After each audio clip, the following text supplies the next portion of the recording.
আপনি দিনের বেলা উপরের দিকে তাকালে একটা সূর্য দেখবেন, এই সূর্যটা আকারে আকৃতিতে দেখতে মনে হয় যেন একটা ভাতের প্লেটের সমান, তাই না? আসলে কি এত ছোট না? বিজ্ঞান আমাদেরকে ধারণা দিয়েছে যে এই সূর্যটা এই পৃথিবীর চেয়ে 13 লক্ষ গুণ বড়। সুবহানাল্লাহ বলেন। কত বড়? 13 লক্ষ গুণ বড়। এই পৃথিবীর সাথে আরো 13 লক্ষটা পৃথিবী এই সমান জোড়া লাগান, যত বড় হবে সূর্যটা এত বড়। সুবহানাল্লাহ বলেন। প্রশ্ন হলো, এত বিশাল সূর্য দেখা যায় এত ছোট একটা ভাতের থালার সমান, ঘটনা কি? এত ছোট কেন দেখা যায় বলেন তো?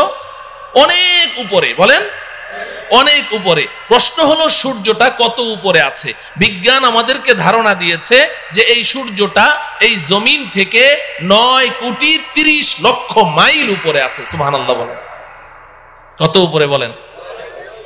9,30,00,000 মাইল। মুখে তো বলে ফেললাম, কল্পনা করা যায়?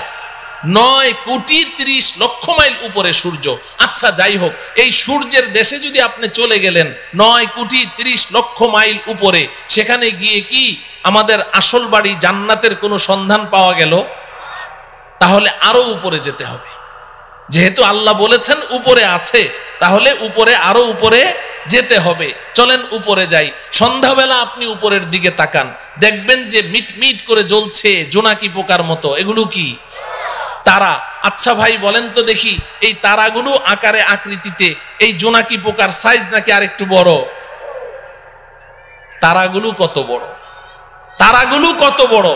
বিজ্ঞান বলছে যে আকাশের এক একটা নক্ষত্র, এক একটা তারা পৃথিবীর চেয়ে নয়, পৃথিবীর চেয়ে নয়, আকাশের এক একটা তারা সূর্যের চেয়ে লক্ষ কোটি গুণ বড়। এত বিশাল তারা দেখা যায় জোনাকি পোকার মতো। ঘটনা কি? আরো উপরে, বলেন আরো উপরে। প্রশ্ন হলো তারাগুলো কত উপরে আছে? তারাগুলো কত উপরে আছে? বিজ্ঞান এ ব্যাপারে আমাদেরকে কোনো ধারণা দিতে অক্ষম।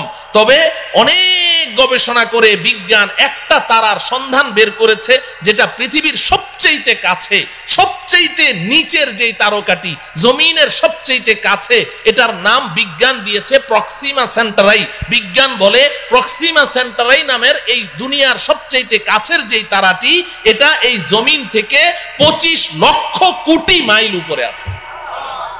কত উপরে? 25 লক্ষ না, 25 লক্ষ কোটি মাইল উপরে। 25 কোটিও না, 25 লক্ষও না, কত? 25 লক্ষ কোটি মাইল উপরে হচ্ছে সবচেয়ে কাছের তারা। তাহলে উপরের তারাগুলো কোথায় আছে? বিজ্ঞান বলে এই ব্যাপারে আমরা কোনো ধারণা দিতে পারবো না।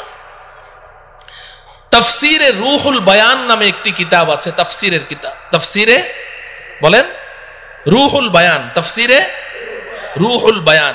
এই কিতাবের মধ্যে আছে, আল্লাহর কুদরত বুঝার জন্য বলছি, আমাদের বিবেকের মধ্যে এতটুকু ধারণ ক্ষমতা নেই বুঝার মতো, আল্লাহর কুদরত একটু বুঝার জন্য বলছি। এই যে স্টেজে লাইট জ্বলছে, এই যে আলো জ্বলছে, এই আলো দৌড়ায় কি দৌড়ায় না? আলো দৌড়ায় না?